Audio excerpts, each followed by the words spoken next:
Friends, आज हम पढ़ेंगे रस का एक भाग है जो करुण रस है। आज हम सीखेंगे करुण रस। क्या होता है करुण? करुण का शाब्दिक अर्थ होता है इसका स्थायी भाव होता है शोक। शोक दैट मीन्स कि दुख, कि जिस चीज़ से हमें ग्रीफ दुख या होता है तो करुण का जो एक शाब्दिक अर्थ कहलाया कि करुण का मतलब होता है दुख या शोक। तो ये हमारा स्थायी भाव है। फिर इसकी डेफिनेशन, इसकी परिभाषा क्या है? जब सहृदय के हृदय में शोक नामक स्थायी भाव, विभाव, अनुभाव, संचारी भाव, ये अनुभाव है एवं संचारी भाव का संयोग होगा, यानी कि भी आप उसमें रस मिलेंगे। कौन कौन रस? इसका करुण रस का स्थायी भाव शोक मिल जाए और इसके साथ क्या मिल जाए? ये विभाव, विभाव का मतलब है उसकी जो मतलब रीजन्स वे मिल जाए। अनुभाव, अनुभाव का मतलब है कि उसकी जो मतलब शारीरिक चेष्टा है वो मिल जाए। और संचारी भाव, जो संचारी भाव की संख्या 33 बताइए, उनका संयोग हो जाए तो रस की निष्पत्ति में कौन सा रस निकल कर आएगा? करुण रस। जैसे हमने बताए थे, जिस प्रकार एक बीज को उसी अनुकूल की मिट्टी, उसी अनुकूल का जो मतलब पानी और मतलब हवा वगैरह, खाद पानी सब मिल जाता है तो बीज का अंकुरित हो जाता है। उसी प्रकार करुण रस किसी के हृदय में कैसे मतलब जागृत होगा? जब उसके हृदय में शोक नामक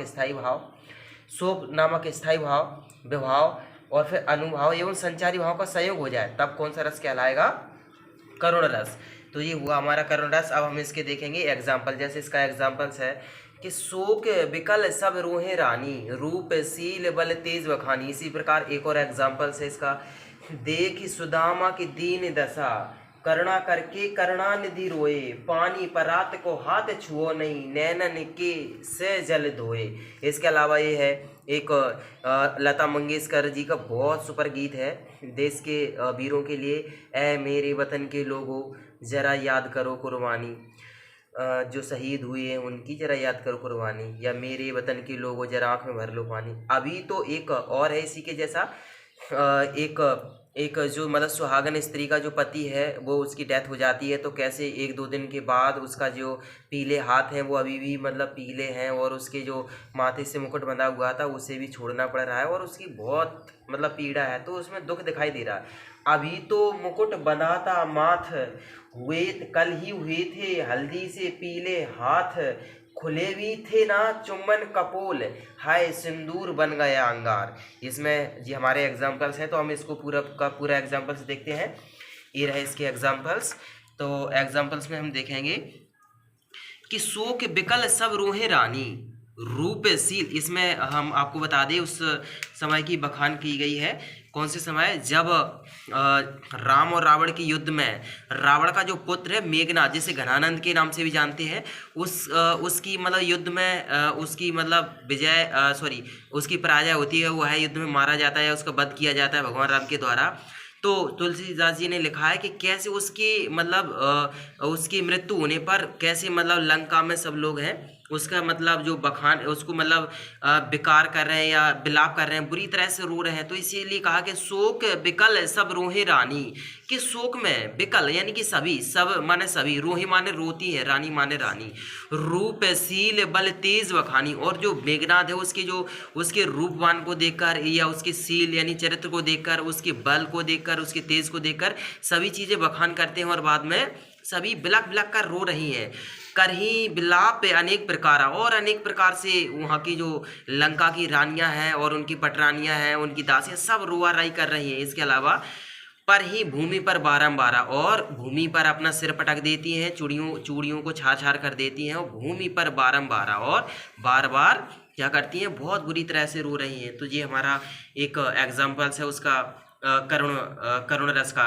इसके अलावा जब मेघनाथ लड़ने के लिए जा रहे थे मतलब अपने पिताजी की आज्ञा पाकर युद्ध मैदान में, तब उन्होंने श्री राम भगवान के छोटे भैया लक्ष्मण से कहा भी था कि तुम तो नादान बच्चे अभी हम इंद्रजीत कहलाते हैं, तुम तो नादान बच्चे अभी हम इंद्रजीत कहलाते हैं, लंका के बंदी खाने में देवता तलक हकलाते हैं। कि मतलब उसने कहा था कि तुम तो अभी मेरे सामने नादान बच्चे हो, तुम तो नादान बच्चे अभी हम इंद्रजीत कहलाते हैं। और एक बार मेघनाद ने किसको जीत लिया था? इंद्रजीत को। ऐसी भी बात है।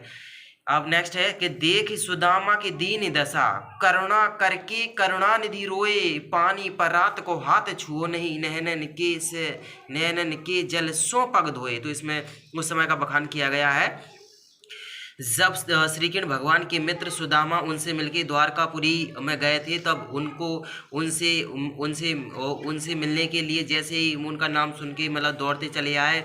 और जो करुणानिधि यानी करुणा के खुद सागर हैं वो है, अपनी आंखों से इतने अश्रु इतने आंसू बहाते हैं कि उनके जो चरण हैं वो किससे धुले गए हैं, उनके तो नैनन के जल सो पग धोए। तो रुक्मणी ने जब पानी मतलब प्रात में पानी मंगाया कि चलो देखे तो कौन है, लेकिन जब तक पानी लेकर आए जब तक तो उन्होंने अपने अश्रुधारा से श्री के अपने मित्र सुदामा परम प्रिय मित्र सुदामा के जो पग हैं पैर हैं वो उनसे धुल दिए थे।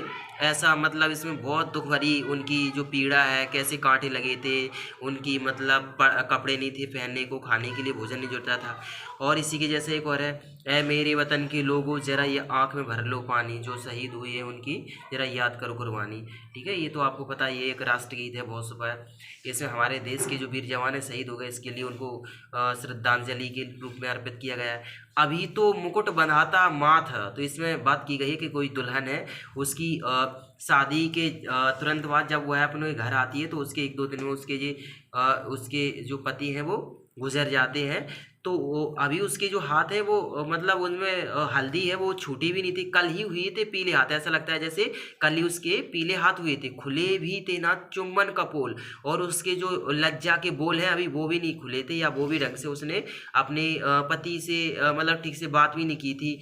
हाय सिंदूर बन गया अंगार, और उसका जो मतलब सिंदूर है वह कैसा हो गया है, उसके लिए अंगार का मतलब दुश्मन, अर्थात वह कभी भी अब अपनी मांग में क्या नहीं भर सकेगी, सिंदूर नहीं भर सकेगी, अर्थात वह है सदा जो सुहागन थी वह क्या हो गई है, विधवा हो गई। और ऐसे हमारा जो मतलब करुण रस के एग्जाम्पल्स हैं वे कंप्लीट हुए।